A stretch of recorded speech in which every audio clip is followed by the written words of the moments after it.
Your first camping festival is super exciting, but it's also pretty overwhelming if you don't know what to expect.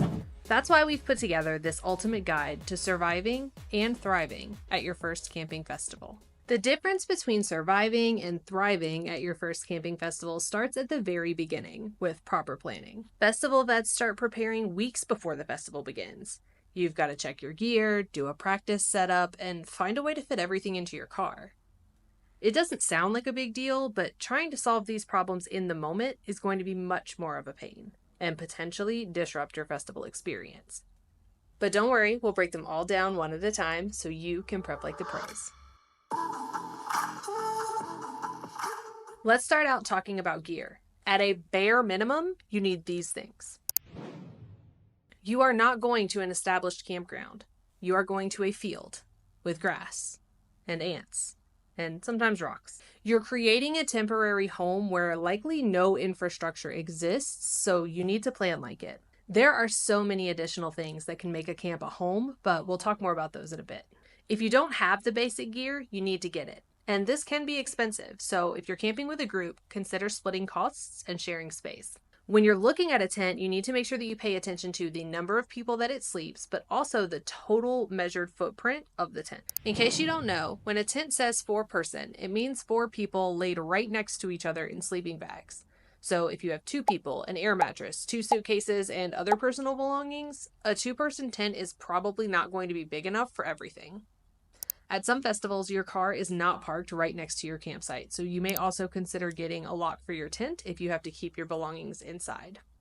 If you already have gear, you need to go dig it out of whatever closet or garage it's been living in since the last time you used it and check its condition. Gear can get damaged by mold in storage, have an unknown issue from the last time you used it, or just wear out over time. Check your gear early enough that you have time to replace it if necessary. Trust me, you don't want to find out that your canopy's got a bent leg when you're trying to set up the camp living room. Even if you don't think you'll spend a lot of time at camp, you want the time you do spend there to be comfortable. This is the next difference between surviving and thriving at your first camping festival. Everything we're going to talk about now is extra, but it falls into one of the following categories: vibes, convenience, and comfort. And because I like you, I'll give you the prices for each of these items.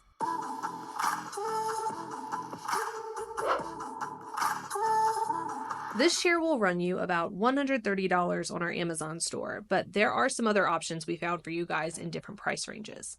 Just remember that with comfort items, you get what you pay for. Does your chair have to be zero gravity? No. But does your sitting need to be limited to 90 degrees? Also no.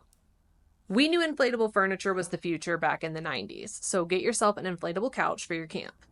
You can get a large one that's filled with an air mattress pump or something smaller like the Chillbo that can be blown up by hand.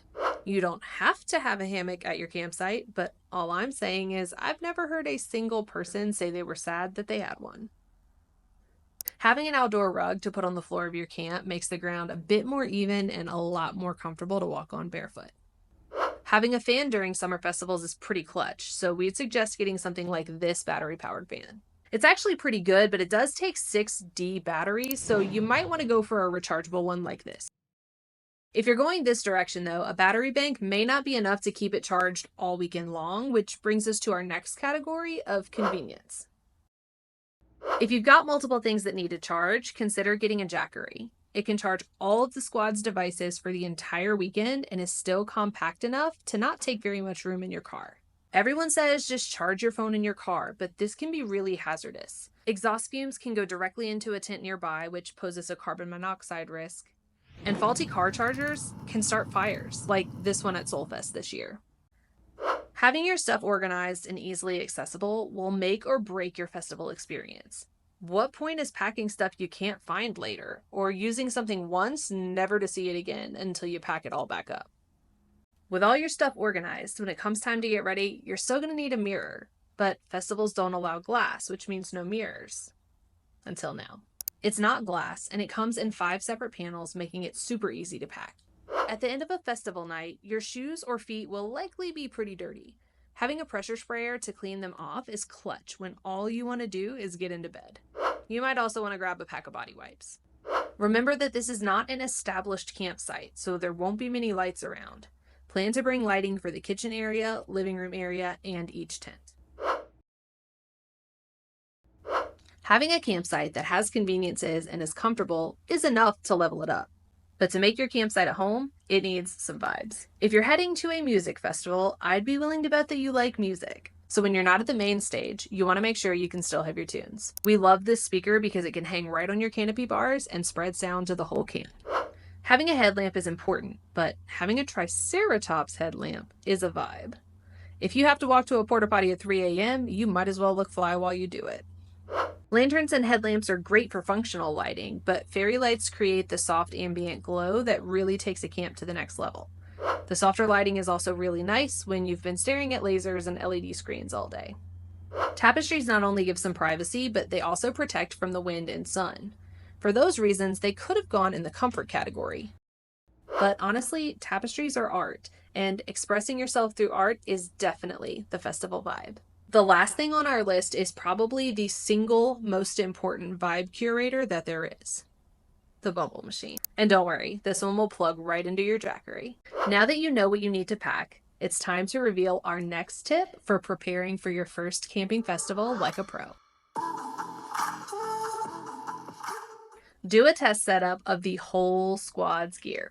Yes, all of it. Once you know how big your camping space is, you need to know how to maximize that space because trust me, it is not a lot. Your car will most likely also be parked in the space you're given, so you need to plan around that too. Get in a friend's backyard or go to a park and mark out an area the size of your campsite. Block off space for the car, and then you can start to lay out your camp elements. Depending on how much space you have at your site, you'll want to have areas for sleeping, hanging out, and cooking at a minimum. Some groups also create a bathroom or changing space, which is a great idea if you have room. Now, no matter what I say, some of y'all are going to be hard-headed, and you think it's too much time, energy, and effort to test everything out and set it up, so you're just going to measure instead. But you need to keep this in mind.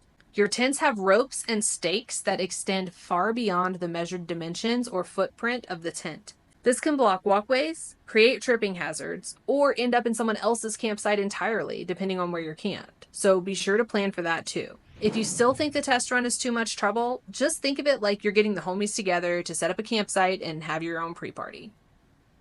Everything we've talked about so far are just the structural basics, but there's a few other things you want to think about too. Will your camp have its own bathroom or shower? How will you be preparing your meals? How will you charge devices? Do you have a clear way to divide space for privacy and organize everyone's stuff? We've linked our Amazon affiliate store down below that features some of our favorite products that can help solve these problems and elevate your camp setup. Now that you know exactly what will and won't fit in your campsite, you've got to figure out how to get it all in the car. You could launch yourself into the world's worst game of adult Tetris and hope for the best, or you can follow some of these tips and tricks to pack like the pros. There's no way we could tell you exactly how to pack your stuff into your car because I don't know what you have and I don't know what you drive, so these tips will be more general for everyone. If you're driving in, the way that you pack your vehicle matters. This is why you need to be sure essentials like tickets and ID are packed somewhere easily accessible. You will need them before you unpack your car, and you do not want to be sitting in the search line when you realize that your ID is buried in a bag somewhere. And to be honest, no one behind you wants that either. If you're flying in, the same thing goes for your suitcase. Another pro tip here is to pack your car backwards. No, not like that. You want to pack so that the things you need first at camp are the things that go into the car last at home. As soon as you park your car on site, you'll start setting up your camp. Most people start by setting up their canopy for shade while they set up the rest of the camp. Next usually come the sleeping tents, shower and bathroom tents, and tables and chairs. After the essentials are set up, it's time to decorate and make your camp a home. These are the things that you'll need last at camp and should be the first things that go into the car. If you're packing things into multiple vehicles, considering putting like items together. For example, your structural utility things like tents, tables, chairs, canopies in one vehicle, and then all of your food and drinks in another. This makes it easier because you only have to unpack one car at a time. But if you do want to divide and conquer, people are working in separate spaces and won't get in each other's way. When you arrive on site, you'll have your vehicle searched. This process is vastly different at every festival. Some teams search very thoroughly and will toss your whole car, and other teams kick a tire and send you through. This means that the line to get in varies greatly, And at best, it could be about 5 minutes. At worst, maybe about an hour. But while you're hanging out, take some time to meet the people in the car in front of you and behind you, because those will most likely be your neighbors when you get to camp. Since you pack your car backwards like we suggested, setting up camp is going to be super easy for you. There's no way I could tell you in this video exactly how to set up your camp, but you did a test run before you packed the car, so you're good. Once you set up camp, take time to locate restrooms, shower pods, and ice and water stations. Take a look at the venue map and try to gauge how long it might take you to get from your camp to the festival entrance, certain stages, etc. Most of the time, people significantly underestimate the size and scale of the event, which means that they also underestimate the amount of time it's going to take them to get from place to place. When you're at home and you're hungry, you have two options: takeout or cook. The choice is the same when you're camping at a festival. You could take out from food vendors all weekend, but that's going to get really expensive. So the odds are good that you're going to be planning and cooking your own meals at camp. So we've got some tips to make it easy. Stick to meals that are quick and easy to make, with minimal prep or cooking time. Go for recipes that don't need a ton of ingredients so you can pack light. To save even more time, prep as much as possible at home. Go ahead and chop your veggies and marinate your proteins. Make sure you have a portable stove or grill. Something like this is a lifesaver for cooking at festivals. A good cooler with plenty of ice packs will keep your food fresh, especially anything perishable. You can freeze your water bottles ahead of time and use them as ice packs. They keep your food cold while they're frozen, and then you can drink them later when they thaw out. Don't forget the essentials like lightweight pots, pans, and utensils. Finally, a simple dishwashing kit with biodegradable dish wipes like these makes life way easier. Stick with foods that can work for multiple meals, like bread, tortillas, pasta, or rice. Canned beans, pre-cooked sausages, and hard-boiled eggs are all easy protein options. Snacks like trail mix and granola bars are great for quick energy, and simple breakfast items like oatmeal or pancake mix will keep mornings stress-free. You don't always need a stove to eat well. Salads, sandwiches, and wraps are all great ideas, and they're quick and easy. Always check festival rules about cooking. Some festivals do not allow open flames. Store food securely to avoid attracting bugs, and make sure everything is turned off when you're done. It's easy to become completely overrun with all of the little things you'll inevitably end up packing. Put similar items into packing cubes or zipper pouches so that nothing goes missing and there is a clear place to put things back into.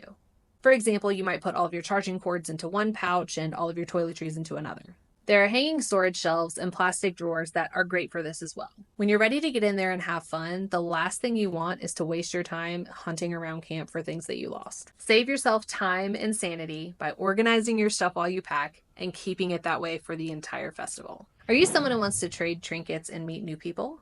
This is a huge part of festival culture that we talk more about in our Ultimate Guide to Music Festivals, but it's definitely something you don't want to forget to pack. As you're packing your festival bag, make room for trinkets, tradables, plushies, or whatever other fun stuff you plan to bring with you.